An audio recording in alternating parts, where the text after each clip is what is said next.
Welcome back. Let's go ahead and dive right on into the local satellite and radar because we're tracking storms currently working their way across the heartland, but we are going to be concerned with the secondary round moving in this afternoon. That's why we're issuing a KTVO weather warn day. It's for those potentials of strong to severe storms in the afternoon hours, but we do have active situations across the heartland this morning. Starting off well through the overnight hours into the early morning, we've had active weather mainly across southeast Iowa, starting to pick up more action here across northeast Missouri as storms redevelop on the backside of this boundary system. But once we get in towards the afternoon hours, we're going to watch as that boundary situated to the north works its way down towards us. It could stall out over the Missouri River, which would create more of a localized flash flooding event for us rather than seeing more damaging winds and hail. We could be looking at a lot of rain in a short amount of time thanks to the way things could set up this afternoon. But we also are going to be concerned about that threat of strong damaging winds, hail, as well as can't rule out a tornado, but the low level circulation that you would need to kind of bring that funnel to the surface is just not as strong as it needs to be for that to really happen, but the upper air rotation is there, and that's going to help create some large hailstones.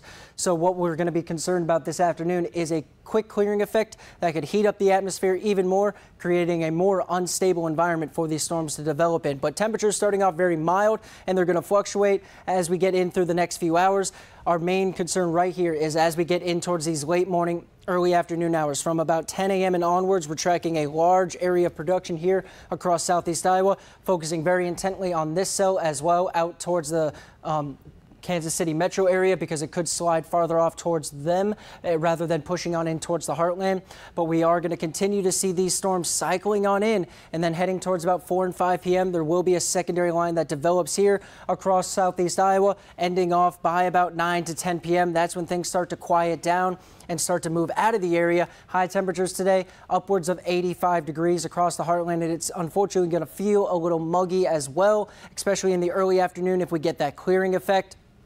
So clearing everything out during the overnight hours, and from there on, well, it's a dry period that's going to be moving in. Temperatures are going to hover right around the seasonable averages in the mid and upper 80s, and we're going to be looking for some clear skies across most of the heartland over the course of the weekend into next week as well. But let's talk rainfall amounts, because some of these localized amounts are going to get large, and they are going to get upwards of 1.5 inches, 2 inches or more. Cannot be ruled out with the way things are going to be setting themselves up.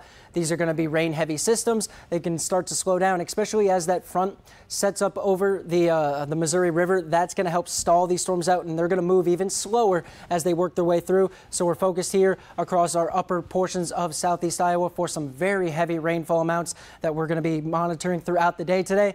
As for your extended forecast, well, like I said, dry air is going to be returning after we get through today's forecast, and temperatures are just going to fluctuate right around the seasonable average. Now stick with us. We'll be right back.